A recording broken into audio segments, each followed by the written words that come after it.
Deniz gözlü yarim, neredesin şimdi sen?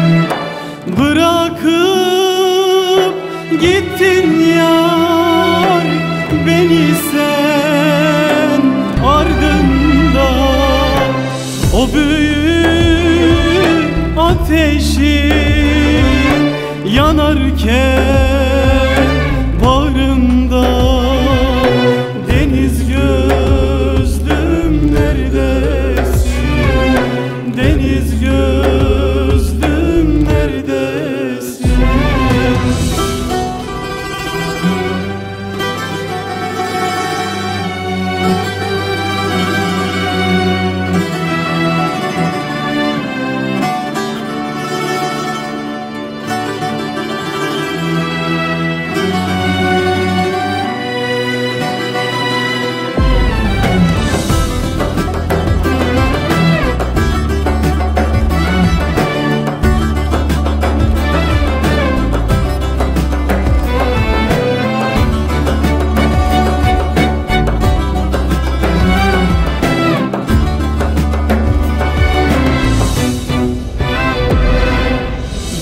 Senin ardından bir daha sevemem.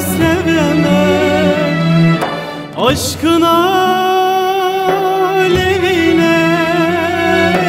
bir daha giremem. Vursalar da beni ihanet edemem. Deniz gözlüm neredesin? Deniz gözlüm neredesin?